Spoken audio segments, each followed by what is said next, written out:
Bonjour les amis, aujourd'hui on se retrouve dans une nouvelle vidéo. Dans cette vidéo on va apprendre les bases de la carte d'esprit numéro 2 qui fait suite aux bases de la carte d'esprit numéro 1 qui est la précédente vidéo qui vient d'ailleurs de faire 10 000 vues. Je vous en remercie beaucoup. Je la mets en fiche juste là et sur ce c'est parti. Alors aujourd'hui on va apprendre à faire un éventail parfait. Alors globalement c'est ça. Voilà. Alors ça se décompose en plusieurs étapes. D'abord, il faut d'abord que le jeu soit parfaitement égalisé. Donc on peut utiliser position middle et position de la donne. Si vous ne savez pas ce que c'est globalement, c'est cette position et cette position, mais je vous laisse aller voir une de mes précédentes vidéos qui l'explique en détail. Une fois qu'on a fait ça, on va arriver avec la main droite. Donc moi évidemment je suis gaucher, donc vous ça sera la main gauche si vous êtes droitier, c'est logique.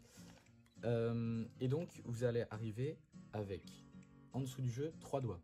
L'annulaire, le majeur et l'index, que vous allez positionner comme ceci, avec le pouce au-dessus qui est centré sur le majeur. Vous voyez, c'est la même hauteur.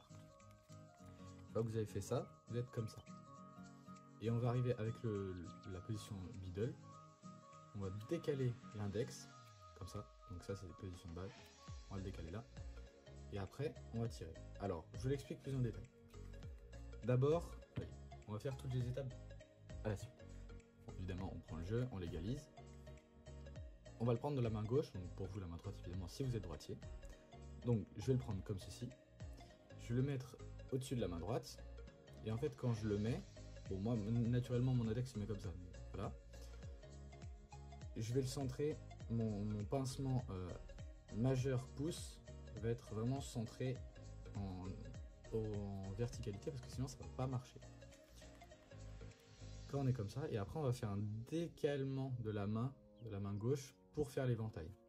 Alors, pour vous montrer, je vais utiliser le paquet, ça sera plus intuitif. Quand on arrive, on prend le paquet, enfin le paquet de jeu, ici c'est l'emballage, mais vous avez compris. On se met comme ceci, et en fait ce qu'on va faire c'est juste avec la main gauche, on va juste décaler. Il n'y a pas besoin de tourner le poignet, ça sert à rien. C'est juste un décalement, donc globalement c'est juste ça. Comme ceci. Alors, quand vous êtes avec la main droite, parce que maintenant, mouvement main gauche, c'est fait, vous allez devoir bien presser les cartes en dessous. Donc, pourquoi je dis bien presser? Parce que si vous pressez trop, regardez ce que ça donne, c'est super moche, vous n'arriverez pas à tourner parce que vous avez la main complètement congestionnée, ça va pas du tout. Si à l'inverse, vous ne pressez pas du tout, bah, voilà ce qui arrive. Tout le jeu glisse. Et donc, bah, vous ne pourrez pas le réussir non plus. Donc il faut trouver le juste milieu. Ça, je ne peux pas vous aider pour le faire. C'est vraiment à vous de le faire. Ensuite, quand on fait comme ceci, il faut que, donc évidemment, quand on pince, ça soit sur la gauche du jeu. Parce que si c'est au milieu, bah, ça ne marche pas. Et si c'est sur la droite du jeu, évidemment, ça va encore moins bien marcher. Donc évidemment, quand on pince, c'est sur la gauche du jeu. Une fois que vous avez fait ça, normalement tout est bon. Ce qu'il vous reste juste à faire, c'est définir la taille de votre éventail.